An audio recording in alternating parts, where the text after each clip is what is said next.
Olá, você está no canal Eu Jornalista e esse é o Almanac Retrô, um quadro que resgata os trabalhos de conclusão de curso de egressos aqui da UFNORTE. E a nossa retrospectiva de hoje é no trabalho intitulado Brasília de Minas, a cidade que perdeu o nome para a capital do Brasil, do jornalista Pablo Caires. Pablo Caires, bem-vindo. Obrigado pelo convite. Está pronto para fazer essa retrospectiva no seu TCC? Prontíssimo, prontíssimo. Eu adoro falar da minha experiência aqui na faculdade e vai ser um prazer.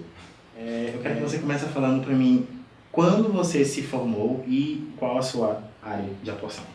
Eu me formei em dezembro de 2008 e atualmente eu sou repórter e apresentador na InterTV, afiliada da Globo, aqui em Montes Claros. Qual é a discussão central do seu trabalho de conclusão de curso? Antes de falar, como que eu cheguei nesse trabalho? Eu queria falar muito sobre Web TV na época, no meu TCC. E inclusive fui fazer curso em São Paulo sobre jornalismo online, técnica de redação e TV para Web TV, pelo Comunique-se. Só que aí eu estava tendo muita dificuldade de encontrar embasamento teórico, porque naquela época era muito complicado encontrar quem falasse sobre Web TV no início dos anos 2000, e eu estava tendo muita dificuldade. Aí, conversando com o Elpidio falou assim, olha, eu acho melhor você, então, partir para um outro tema. E foi aí que eu me identifiquei muito com o trabalho de dois colegas que já tinham a ideia do que iam fazer, que era a Renata Martins e o Fernando Almeida.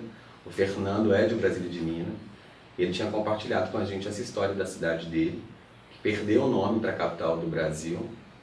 Então, isso me aguçou a curiosidade. E por aguçar minha curiosidade, eu já trabalhava um pouquinho assim com essa questão de filmagem, de edição. Eu sempre gostei de contar histórias com imagens. Isso sempre me chamou a atenção. E a gente falou, por que não fazer um documentário baseado na oralidade, na conversa dos moradores, no relato dos moradores, falando um pouquinho sobre essa história.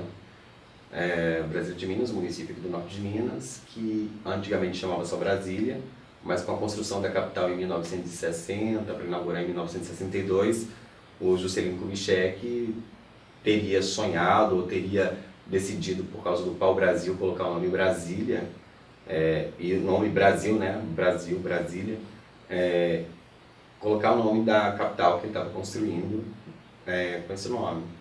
E aí ele fez um acordo com o gestor municipal na época para que acrescentasse em Brasília, Brasília de Minas, e ele ficasse com Brasília, porque naquela época não era aceito dois municípios no território brasileiro com o mesmo nome. E aí eu achei uma puta história. Falei, ai, é fantástico, eu vou querer participar, e a gente fez o trabalho baseado nisso, nesse documentário. Até porque muita gente não sabia desse lado da história. Né? Sim, acho que até hoje muita gente não sabe. Eu, por exemplo, não sabia. Inclusive gente que mora em Brasília, de Minas, que nasceu lá, talvez não saiba dessa história. E do quanto que essa história é permeada assim, de documentos, de acordos, de situações que nunca existiram. Por exemplo, pensar que o Juscelino Kubitschek fez um documento em que todo o progresso que ele levaria para a capital do Brasil, ele também traria para Brasília de Minas. Construiria até uma rodovia para unir as duas cidades, coisa que nunca saiu do papel.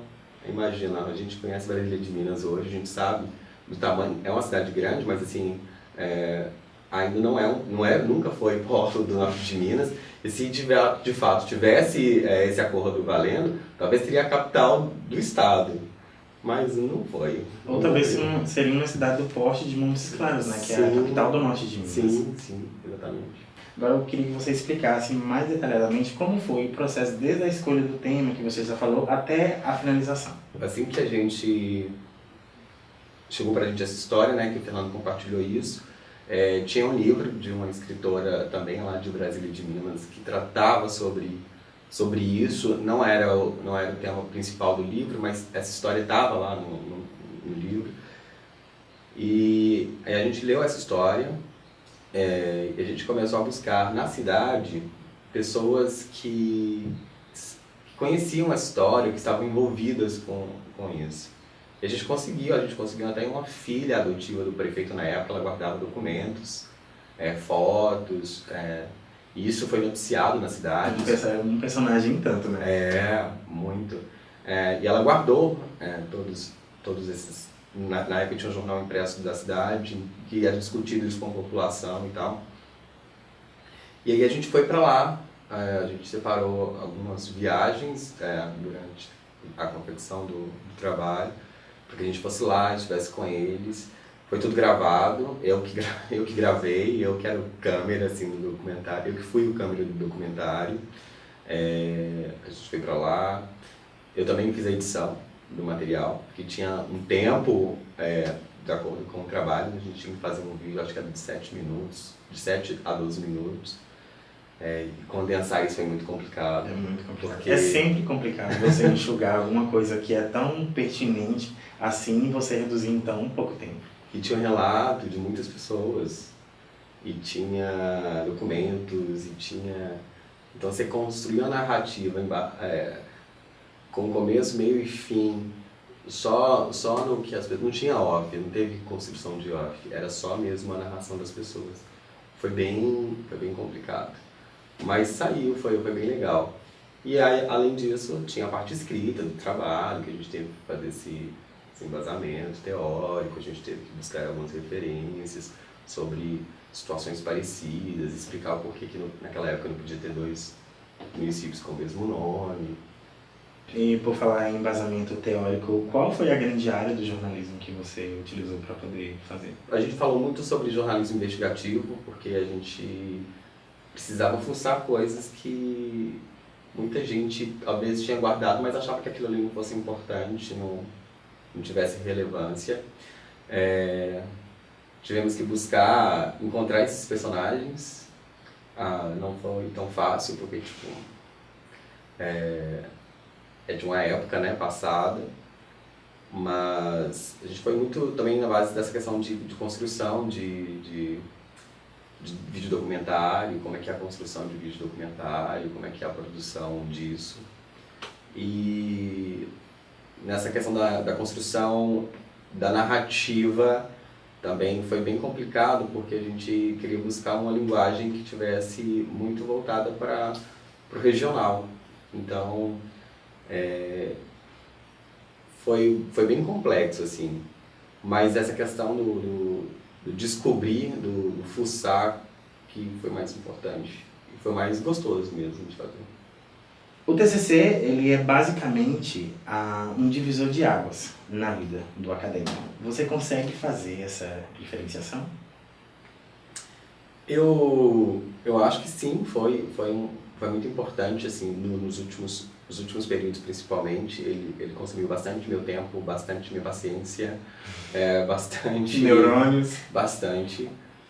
Mas foi tão gostoso, porque eu estava fazendo algo que eu já gostava muito, que era de gravar, de estar com as pessoas, de ouvir as histórias, que não foi tão difícil para mim. Mas entregar esse trabalho pronto, de fato, foi algo que dá orgulho, sabe? Na época a gente saiu no jornal, por causa do tema que chamou a atenção de muita gente. Mas assim, nada que hoje, depois de algum tempo de experiência na prática, eu penso assim, eu farei completamente diferente, eu traria essa história de uma forma completamente diferente. Naquela época eu entendi que era algo assim, muito grandioso e muito importante. Hoje eu vejo que dava para melhorar, mas foi importantíssimo, porque foi o pontapé para muita coisa hoje. E em que esse trabalho agregou na sua vida profissional? Agregou no sentido de me estimular cada vez mais, ouvir as pessoas, de fuçar mesmo. Eu gosto de ouvir histórias, eu gosto de encontrar pessoas, eu gosto de saber o que elas têm para contar. E isso só deu o aval é isso que eu quero fazer para mim, entendeu? Eu falo porque eu fiquei muito envolvido na questão da produção do vídeo. E é algo que eu faço até hoje, então eu digo que só deu a chancela para, tipo, é isso mesmo que eu quero. Eu quero contar histórias com narrativas, eu quero contar histórias com entrevistas, eu quero contar histórias com imagens. E ele foi importante por isso, assim, ele me mostrou que eu era capaz. Eu era capaz de fazer coisas que até hoje, tipo, Eu não domino, mas eu fiz, assim, eu editei, eu filmei, eu entrevistei, foi bem legal. Quais foram os desafios para a construção desse trabalho, para a elaboração desse trabalho? Encontrar as pessoas corretas, para que elas pudessem me contar essa história. Então, encontrar a fonte certa foi um desafio. O deslocamento também foi um desafio, porque a gente ia de ônibus e voltava de ônibus. A gente tinha que locar equipamento, porque eu não tinha equipamento, minhas colegas não tinham equipamento. E como era de viagem, a gente tinha que transportar esses equipamentos, a gente levava iluminação, microfone, câmera. Foi bem complicado. E adequar mesmo esse tempo de produção com o tempo de trabalho, com o tempo de faculdade.